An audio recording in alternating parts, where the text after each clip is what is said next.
amazing viewers. Thank you so much for joining me on my program once again. I appreciate you wherever you are connecting from. If you have not subscribed to my channel, please kindly subscribe to my channel. Click the notification bell so that you'll be notified each time I upload a video. You will be among the first to receive it. Thank you so much and remain blessed. All right, Kakaki, the African Voice continues right now as we take up our second conversation. Of course, we'll be looking at the state of security in the country against the backdrop of what happened in Owo Town in Ondo State on Sunday, where gunmen attacked St.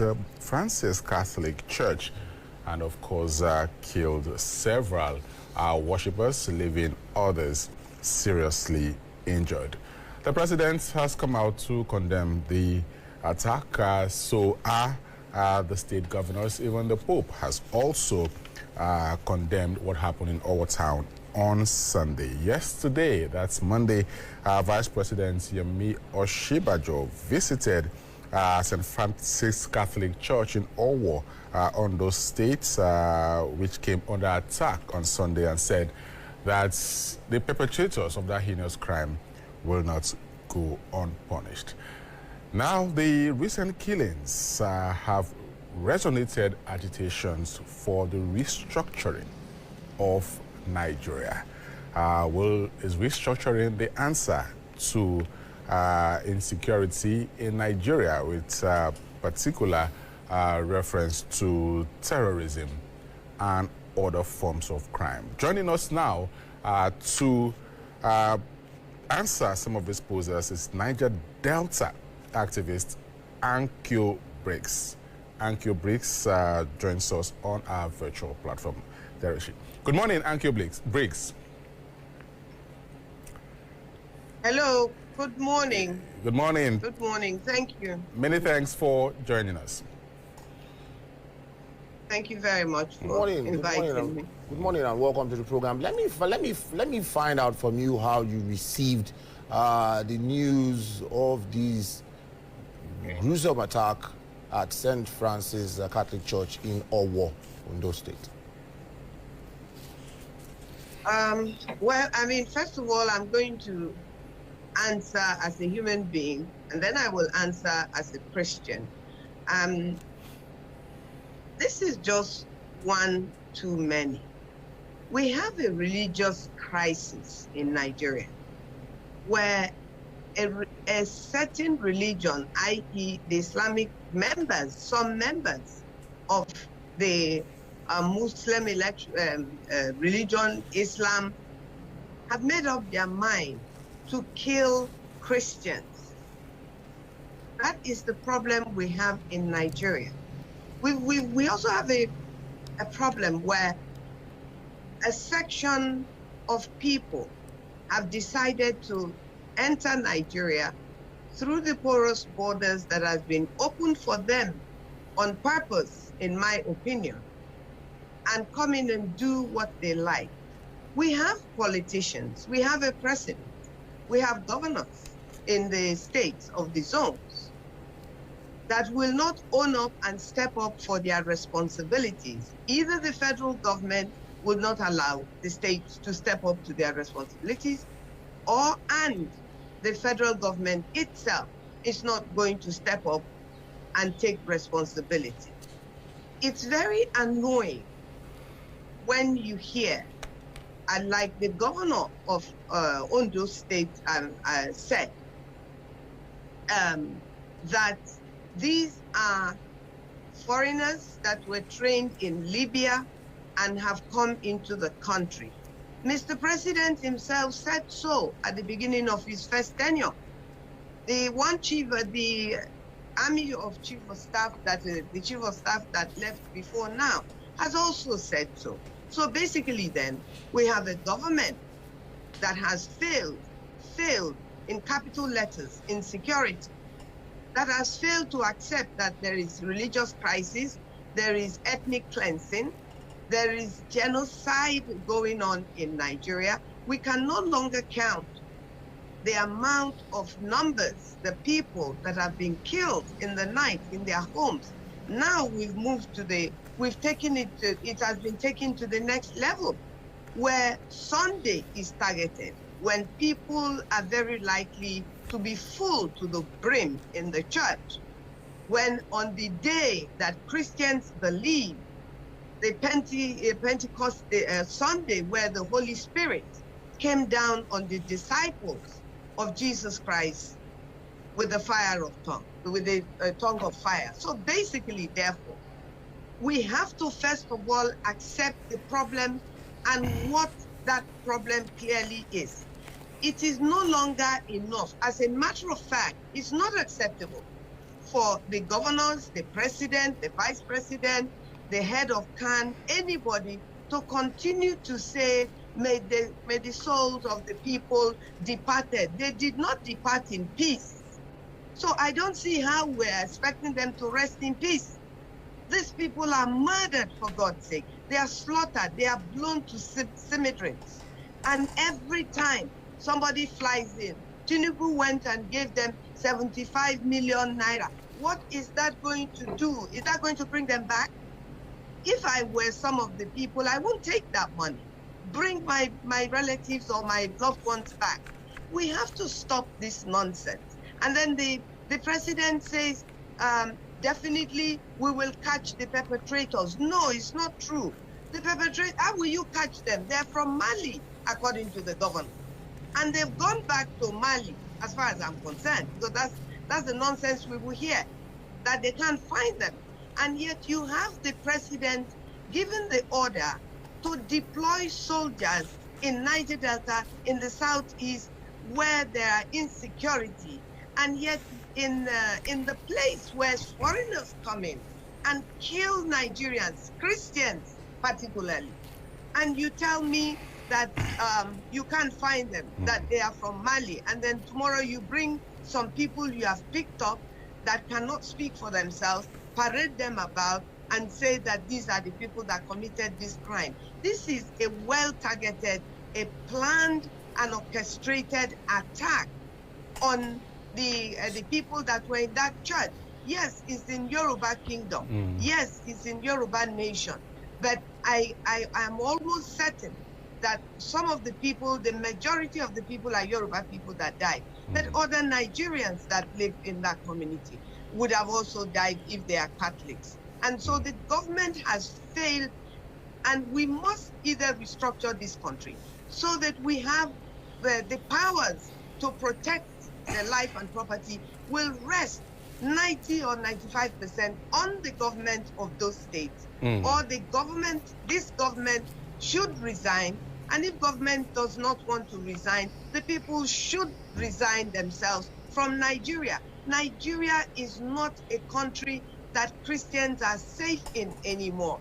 And hiding this fact and refusing to accept this fact, means that you yourself that is refusing to accept what is going on in Nigeria is saying that it is all right that people should come in and kill Nigeria. And when the victims are identifying the people that have killed them, you see people coming on television and defeating them. I read somewhere that Dr. Gumi said that if the people had not been provoked, and what he means by provoked is the bill, the law that was passed by the southwest states that there should be no roaming around of cattle in their state. So that justifies this slaughter, this animalistic way of living. Who are these people? They're not human beings. Look, if we can't live together, we must live apart. We must. All right. Ms. Ankyo Briggs, you seem to be giving some kind of religious coloration to what obviously is a crime, and I don't know if it's appropriate to give that kind of impression, considering the fact that we've also had these gun attacks, on mosque as well, even though churches have also had their fair share of these senseless attacks and killings. Just to remind you that sometime in 2020, gunmen attacked a mosque in Zamfara State, killed 5 people, and of course abducted about 18 of the worshippers in that mosque. A year after, in October 2021, if you recall, gunmen also attacked a mosque in Niger State and killed 16 worshippers. So I don't know if it is really fair or appropriate, to begin to start giving religious colorations to these attacks we are witnessing across the country. But beyond that, what do you think is the solution to these seeming endless killings?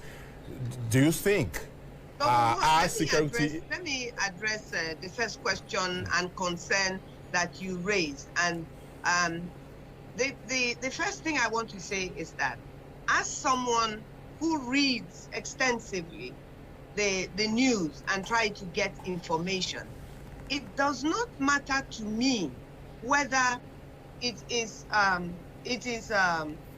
mosque or church. What matters, number one, is the fact that these killings are going on. So that puts to rest the suspicion, if you like, that I am just saying it is Christians alone that are being killed. That's not what I'm saying. I do accept that there are attacks that do happen to Muslims as well. But you see, Nigeria is not a country that is able to solve crimes and give you, without a shadow of doubt, the people who are responsible for any act of criminality.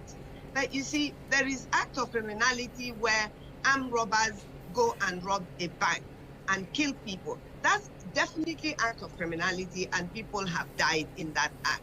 There is also the act that, for me, is even worse than act of criminality, which it is, but it is sectionalized, if you like, and it is a way of thinking of some people that there has to be a reason why Christians are being attacked. So with all due disassociating you completely as a station and you as an interviewer from my opinions that I am expressing, and they are my opinions, I stand up to them, I claim them as my opinions because they are based on facts that are collated over a period of time.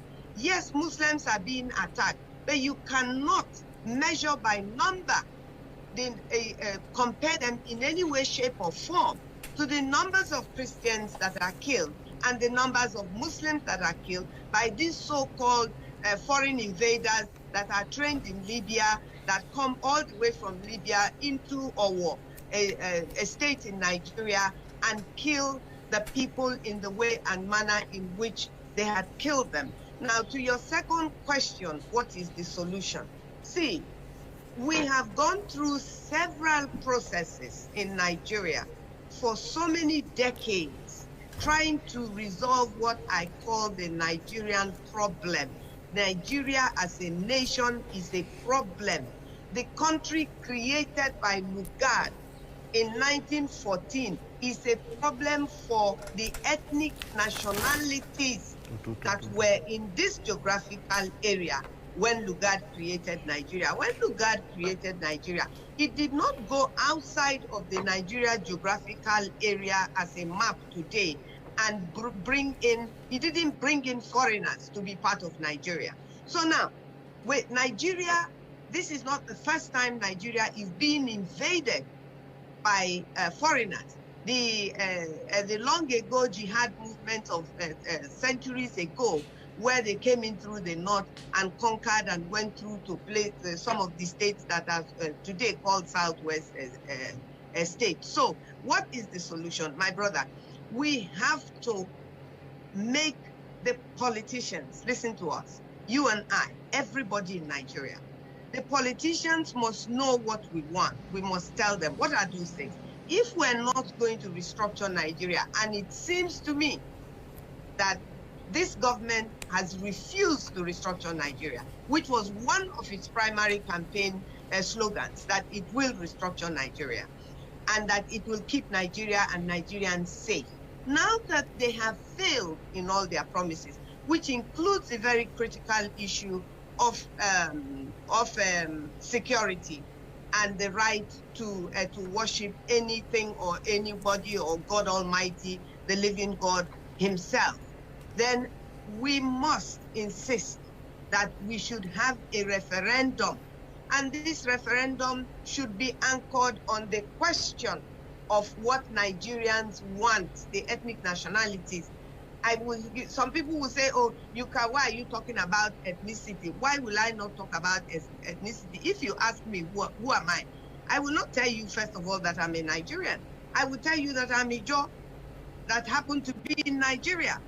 Because Nigeria is not a country that was built by Nigerians or created by Nigerians. And so when we refuse to address these issues that has torn Nigeria apart, and the government is constantly trying to patch this terrible, terrible crisis that we are in today. Nigeria has never been this divided, and people have never cried out this much for wanting to leave Nigeria. It's not the best solution or the primary solution at the beginning, but right now it seems to be the only solution that is left to Nigeria. I, as an Ijaw person who is in Rivers State, that is in Niger Delta, I tell you that all the people, if not most of the people that I have interacted with and spoken with from the different ethnic nationalities, that did not buy into the idea of self-determination or even secession in Nigeria, are beginning to say to themselves, there is just no other way. And the government, for instance, the 2023 election, which people are the people who will win the so-called election? Who are they coming to govern? The dead people or the living ones? Who are they coming to govern? You cannot solve the issue of insecurity in Nigeria, where people are free to exercise their basic human rights, and you are clamoring to become the president of Nigeria. To do what exactly?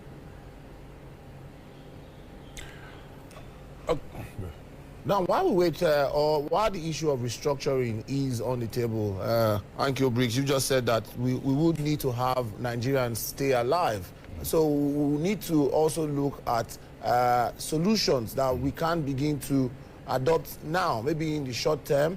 What are some of the things that can be done? You know, there have been reports before now about the fact that these attacks are likely, and we've seen some occur, and many say that if we do not take steps or take actions, some others will still, you know, happen. But for us to begin to probably maybe mitigate or reduce, what should we be doing? Is this situation, do you think our security forces are overwhelmed? Is that what it is? We have this local security network, for example, in Ondo State, which has been doing great work from what we hear. How can it be strengthened? What can we do in the short term to avoid or to mitigate some of these attacks?